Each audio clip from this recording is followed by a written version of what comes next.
আজকে বিষয়টি আলোচনা করব শনি গ্রহকে নিয়ে। ঠিক আছে, দেখুন 12টা ঘর আছে। 12টা ঘরের মধ্যে যারা বিষলগ্ন বিষ রাশি, মীন লগ্ন মীন রাশি, কুম্ভ লগ্ন কুম্ভ রাশি, মকর লগ্ন মকর রাশি, ধনু লগ্ন ধনু রাশি, তুলা লগ্ন তুলা রাশি, এদের ক্ষেত্রে শনি হচ্ছে রাজ্যটক কারক গ্রহ।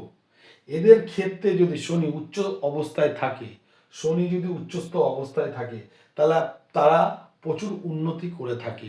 এছাড়া মেষ রাশি, এটা হচ্ছে মেষের ঘর, মেষ রাশি বা মেষ লগ্নের ক্ষেত্রে বা বৃশ্চিক রাশি বা বৃশ্চিক লগ্নের ক্ষেত্রে শনি হচ্ছে ভালো ফল দেয় না। তাই মেষের ক্ষেত্রে আর বৃশ্চিকের ক্ষেত্রে শনি দশা অন্তর্দশায় খুব ভুগিয়ে ছাড়ে।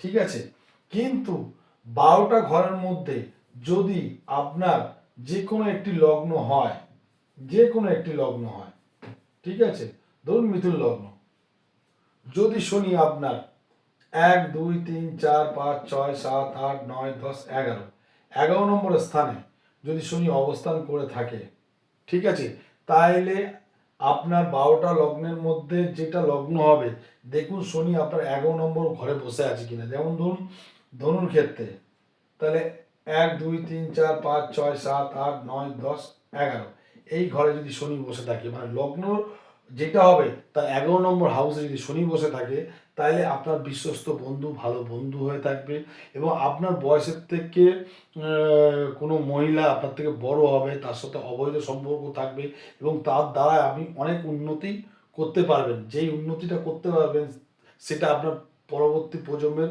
উপকারে লাগবে। কিন্তু বিশেষ করে যে কোনো লগ্নের ক্ষেত্রে একাদশে যদি শনি বসে থাকে, তাহলে স্নায়ু প্রবলেম, ঘুমের প্রবলেম অবশ্যই হবে। কিন্তু মেষ আর বৃশ্চিকের ক্ষেত্রে শনি ভালো ফল দেবে না। তাহলে শনি আপনাদের জন্মছকে বা লগ্ন রাশিতে আপনার শনি কি আছে দেখে নিন। ভিডিওটি ভালো লাগলে একটা লাইক করবেন।